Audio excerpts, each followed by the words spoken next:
Matt Mika here with Cody Decker for the last Dugout discussion of the 2014 campaign. Thank you so much for spending some time with us. Yep. So, we're not talking about baseball. We're not going to talk about it all. There's more to you than meets the eye. Yeah, let's not talk about baseball. It's not like my profession or anything. Right. Well, there's more to you, like the movie business. Yeah. Why not? Why not? Let's talk about it. Yeah. Top 5 favorite movies. Do you have a top 5 list? Yes and no. It more goes through categories. You know, I got Casablanca on there. I got The Natural on there. I have It's a Wonderful Life is on there. When it goes to action movies, you can't say no to Die Hard or Predator. Right. Or the original Terminator, not Terminator 2, the original Terminator. Right. You know, The Dark Knight, I think, is a special movie. Yeah. You know, feel-good movies, I don't think you can beat The Princess Bride. Right. Classic Rob Reiner film. Are you a fan of rom-coms? Of course, who isn't? That's true. It's a fun story. That's true. Often. Most of them are terrible, but every once in a while you get a good one. Yeah, pretty funny. All right, least favorite movies. Do you have a top 5 list for those? Anything Michael Bay's touched. Most things starring Nicolas Cage. Right. And anything Michael Bay's touched starring Nicolas Cage. National Treasure? Awful. Yeah, awful. Michael Bay has nothing to do with it, but it's terrible. Right. Awful. So you're not a fan of Transformers? No. No. God, no. Horrible. Unwatchable. Unwatchable. I mean, you could be a real big fan of Transformers if Right. you're someone who doesn't pay attention to those pesky things like Yeah. plot or characters. Just or, like the explosions. Yeah. You know. Yeah. If you are entertained by, you know, shiny objects, Right. or if your biggest hobby is, say, coloring, you might really enjoy Transformer movies. I hear it. Yeah. I hear you. So, if there was a movie about you, and you couldn't play yourself. I can't play it? You can't play yourself. I know you're an actor, but you can't play yourself. Who would play you? Maybe Gerard Butler, just because he's got fairly good facial hair. Okay. Maybe Eric Bana, because we have a very similar bone structure. Okay. Maybe Ed Harris, not because we look anything alike. I just love Ed Harris. Right. And Kate Blanchett, because why the hell not? I'd watch that movie. Right. So you made a tweet a little while ago about Wolverine claws. You had a dream about Wolverine claws, and it was probably the best dream you ever had. Ever. I had Wolverine claws in my dream. It made every other dream I've ever had obsolete. Right. I was clawing everything up, whether it was walls, doors, people. Now, is Wolverine your favorite superhero? No. Who is your favorite superhero? I think you got to go with Batman. Gotcha. Batman or maybe even Deadpool. But Okay. Batman takes everybody. I hear you. So, what would be your superpower? If you had a superpower, what would it be? Well, I consider being Batman being a superpower. So Being Batman is a superpower. I being gotcha. Batman is a superpower. Right. I gotcha. So whatever Batman does, that. Right. Can you do a Batman impression? Yeah, but I can't. I can't do it now. Right. Because I do it at night when I'm wearing a Batman costume, beating criminals to a pulp. Do you have any other impressions? Can you do anything else? Yeah. Yeah. What are some? Stewie Griffin. Yeah, you got a little rip in your jeans there. Eh, that's on purpose. Yes, society wants your jeans to stay intact, but you're just not going to listen, are you? It's impressive. Very, very impressive. Anything else? Jimmy Stewart. Jimmy Stewart? Jimmy Stewart auditioning for the part of Obi-Wan Kenobi. Right. Like, well, they weren't, but we were led to believe that they were. You see, sand people stand side by side, you see, to hide their numbers. And, but the only Imperial stormtroopers can do that. What about teammates? Can you do any teammates? Jonathan Galvez. Come on, man. Batang! It's incredible. Absolutely incredible. So I love Galvey. Right.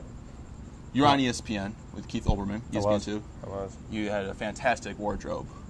And ascot. Yes, the ascot. And you're always dressing up when you guys go on the road. Yes. What is your favorite outfit to wear? What is like the best color combination? That's a great question. A lot of people seem to really like the purple or the pink combinations. Right. Honestly, they're both fairly uncomfortable, so I don't like any of them. Most of them are very uncomfortable. Yeah. But I'm a big fan of the ascot on any outfit possible because it's the most comfortable tie ever created. I hear you. Because I see how you're letting out a little bit of the little air getting in there, right. getting a little air conditioning on that lower neck, upper chest, right? Letting out the chest hair, but you don't have any. I don't. Yeah, I don't. Yeah, I'll loan you some later. I appreciate that. No that means a lot to me. But it's like that. It's very loose. It's nice. It's adorable. I think it brings out a certain je ne sais quoi that you don't really see. I hear you.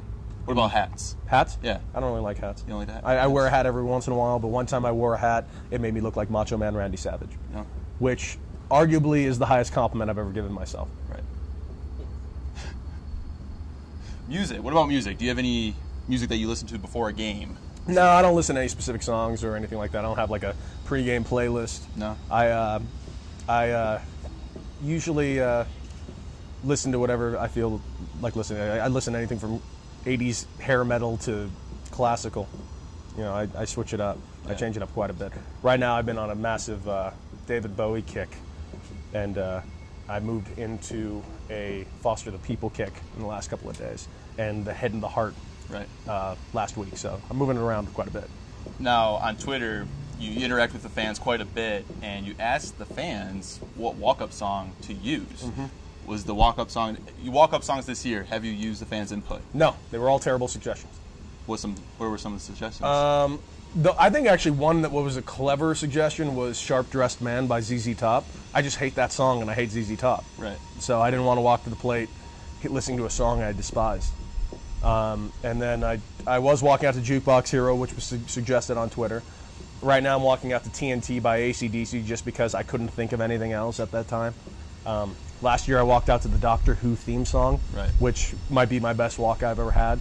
I might want to bring that back before the season's over, just because it's a cool song.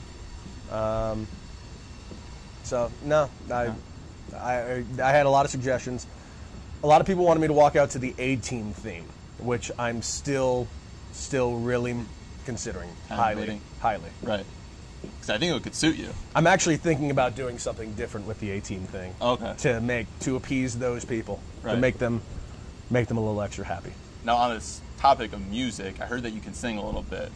Is there any specific songs that you like to bust out during karaoke night? Yeah. Well, I usually go with my go-to is Billy Idol Rebel Yell. Okay. Because I can crush that song better than Billy ever could. And you know, there's actually a YouTube clip of me singing in Panama at a karaoke place, singing Jailhouse Rock. Dominated. I started in musicals when I was younger. I starred in The Music Man. That was a lot of fun. I actually performed part of The Music Man today for Hoffy, who is running around like Steve Prefontaine right now. Kind of distracting during this interview, but what are you going to do? He's got beautiful hair. So. Now, last question before we let you go. I'm not doing anything. You want to just keep on rolling? Why not? I have nowhere to go. Right. They gave me the night off. I'm not in the lineup tonight, so I'm doing nothing. If you were in the lineup, what would you be doing right now? Just taking hacks? No, I'd probably be sitting here talking to you still. Seriously? Yeah. Okay. I have no life. It's actually depressing that this is the highlight of my day. That kind of hurts that that's about me, but... I'm really happy that you're sitting down, though, because you're very tall. That's true. That's true. It's making me feel a little bit better. That means a lot to me. Yeah, it really does. It does. Well, good. All right. Good. Now, when Tim Haggerty's interviewing somebody, you like to play some jokes, and you're always, making a cameo, walking behind the interviewed. What is the philosophy behind that? Is there anything that comes with that? Or is that just randomly one day, hey, I'm going to do the boat paddle, or I'm going to, I have no idea what you're talking about. Really? Yeah, no idea. No, not a clue. Because we do have footage on our social media of you doing some funny stuff. Oh, yeah, no recollection. No? Not ringing any bells. I mean, I haven't seen proof of this. I hear you. I don't know what you're talking about. Just because there's an interview going on and I happen to get into a sword fight with somebody, that's not planned. These things happen. Every once in a while you get challenged to a duel, you take care of the duel. Right. And if some of it gets in camera shot, that's not my problem. That's Tim Haggerty's problem for not planning out better locations for his for his interviews. That's a clear dueling spot. It is. Yeah. It's not the first time I've been in a duel there. Is there in there? Right, specifically there. That's my dueling spot. I duel there at least twice a week. Really? So if there's video evidence, that's just poor planning. Who do you duel with? Usually whoever I walk up to and slap with my batting glove, and they know what's up. Yeah. We go with either sabers or straight knife fight. Okay. Like at the end of the movie Under Siege. We might do that weird dance fight with knives that in that Beat It music video from Michael Jackson. Exactly. That was a really weird one. We do that dance thing where we hold each other's hand and we're holding a knife up here, and it's really well coordinated.